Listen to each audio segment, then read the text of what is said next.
What is up guys, this is my first video and today I'm gonna talk about the Jio Phone 2 and it's a really good phone. You can actually use it like a smartphone. So let's get started with the review. This phone is really great and that is the reason they say it is a smart feature phone. In this review, I am gonna tell you this phone's strengths and weaknesses. Let's first talk about the display. The display here is 2.4-inch in size and has a resolution of 240 by 320 pixels. That means this is a VGA display and also records videos in VGA resolution. But we'll come back to that later. Yet it's a pretty decent display, but if you see it for a long time, it might affect your eyes. So the next thing is, will we be able to see videos, because this thing supports YouTube, and if the display is not great, then you might not be able to see the videos nicely. But if you see, it's not that bad either. You can see videos on it really nicely, and if you consider the price of this phone, this is not bad. Now let's talk about some general things. This phone supports the Google Assistant, and of course this works really nice and catches the voice very perfectly. You can say it with whatever you want to listen, it will reply. The call quality on this one is really amazing and the earpiece is really very loud, and you don't have to worry about the sound of it when you are at public places. It sounds good and clear.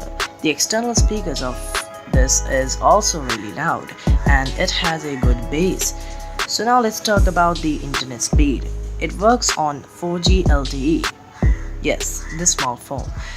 The speed is like a normal 4G smartphone. It's fast, no buffering at all, but if you are browsing on the internet, you might not be satisfied because it has a tilted display. You just cannot see a lot of content on it and you have to scroll down again and again.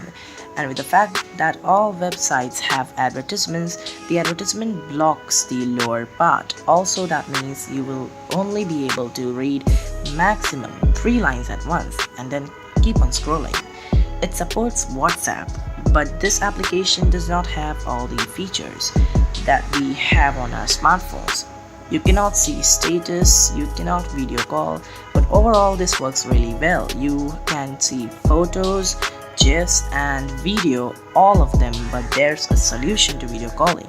If the person we are trying to call has your video call app, then you can call him, and yeah, it has a front camera.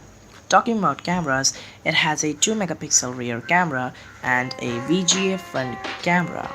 You can definitely take selfies on it, but the rear camera cannot focus on far objects. The far objects appear blurred, but if you go closer, it takes good photos.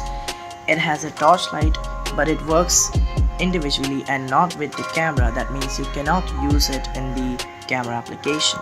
The battery isn't that great, it just lasts for 2 or 3 days.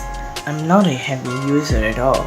It still works for 2 or 3 days, and if you're a heavy user, you might have to charge it once a day. It has a 2000 mAh battery and it's a really small phone. Still, it takes a lot of battery. I don't know why. There's no software optimization, I think so.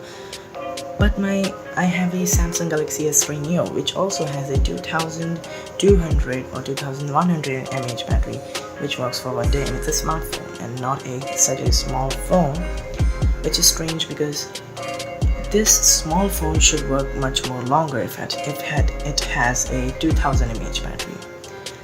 So battery is okay. Thank you so much for watching this video guys. I really hope you enjoyed it, and if you did, make sure that you hit the subscribe button below and also hit the bell icon to get notified whenever I upload a new video. And please do support because this is my first video. Thanks for watching. This is D-Tech Paradise and I'll see you in the next one. Stay tuned.